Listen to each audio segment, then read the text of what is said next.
आज हम बात करेंगे राष्ट्रीय स्वयंसेवक संघ के प्रांत प्रचारक बैठक जो झुंझुनू में होने जा रही है। और ये बैठक बहुत महत्वपूर्ण इसलिए भी है क्योंकि उदयपुर की घटना और उसके बाद औरंगाबाद की जो घटना हुई है नुपुर शर्मा के बयान के बाद। और इस बैठक के अंदर ऐसा माना जा रहा है कि इन इश्यूज को लेकर चर्चा होगी, देश के अंदर सौहार्द और शांति बनाए रखी जाए। इस पर एक सेशन पूरा होने वाला है और यहां तक कहा जा रहा है कि आरएसएस के नेता इंद्रेश कुमार जो राष्ट्रीय मुस्लिम मंच के मेंटर हैं, उनके नेतृत्व में राष्ट्रीय मुस्लिम मंच जो है वो शोक सभाएं करेगा देश के अलग अलग हिस्सों में, जिसमें मुस्लिम समुदाय के लोग भी जो है इस शोक सभा के अंदर आएंगे। और उदयपुर की घटना और औरंगजेब की घटना में जो कन्हैया लाल शहीद हुए हैं उनको जो है उनके लिए प्रार्थना की जाएगी, श्रद्धांजलि दी जाएगी। हमारे साथ हैं बातचीत करने के लिए मेरे सहयोगी संजय शर्मा। संजय शर्मा जो है वो कानून के बड़े अच्छे जानकार हैं, कई वकील जो हैं उनसे सलाह भी लिया करते हैं। लेकिन संजय शर्मा की एक खासियत और है कि वो धर्म, कर्म और जितने धार्मिक चीजें हैं उनके बारे में ज्यादा जानकारी रखते हैं, मुझे लगता है कानूनी पेचीदगियों से ज्यादा। मैं ठीक कह रहा हूं संजय? एक मेरा पैशन है और एक मेरा प्रोफेशन है, तो इन दोनों के बीच में समन्वय स्थापित करके चलता हूं मैं इसीलिए आपके पर्सनल चीजों को टच नहीं कर रहा, पैशन और प्रोफेशन पे ही बात कर रहा हूं जी। संजय, आज से जो है आरएसएस की प्रांत प्रचारक बैठक जो है झुंझुनू में होने जा रही है। इस बैठक के लिए संघ की तरफ से एक स्टेटमेंट आया है सुनील आंबेडकर की तरफ से, जो राष्ट्रीय स्वयंसेवक संघ के प्रचार प्रमुख हैं। उन्होंने कहा है ये बैठक जो है वो रूटीन बैठक है।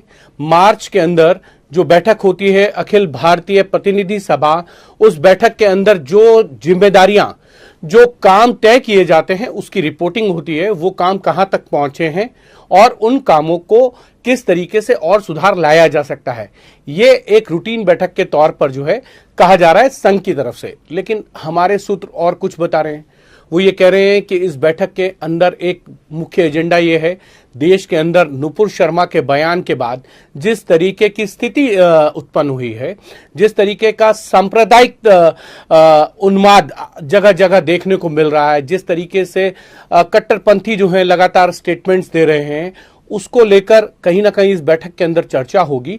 और संघ की ये कोशिश होगी कि सभी धार्मिक गुरुओं, चाहे वो किसी भी धर्म के हों और चाहे वो मुस्लिम हों, कोई हों, उनसे अपील कराई जाएगी, उनके साथ कोऑर्डिनेशन किया जाएगा कि देश के अंदर सौहार्द और शांति बनाए रखने के लिए वो भी आगे आए।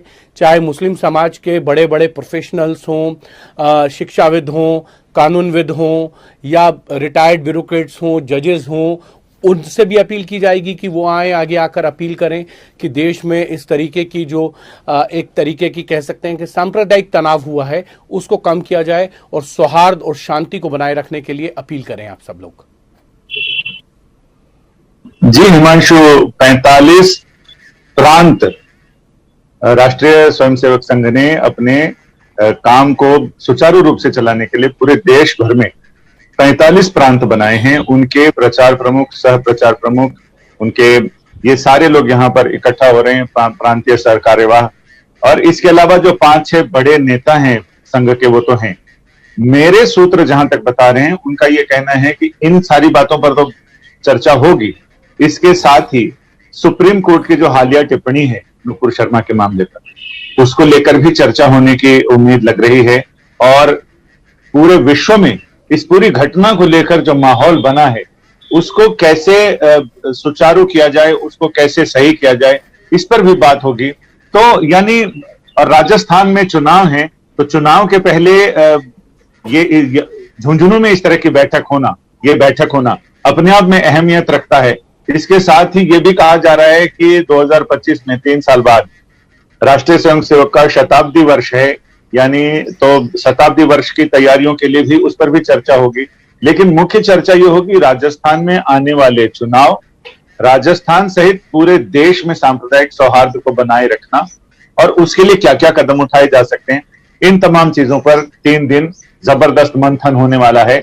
जिसमें जो अनुषंगिक क्षेत्र हैं संघ के, उनके प्रतिनिधि भी जरूर हिस्सा लेंगे और वो अपने अपने हिसाब से तय करेंगे कि संघ ऐसा करेगा तो उसमें कैसे ये अपना सहयोग कर सकते हैं, मदद कर सकते हैं। तो उन सारी चीजों पर तालमेल बिठाने पर चर्चा होगी ज्यादा। जी हिमांशु।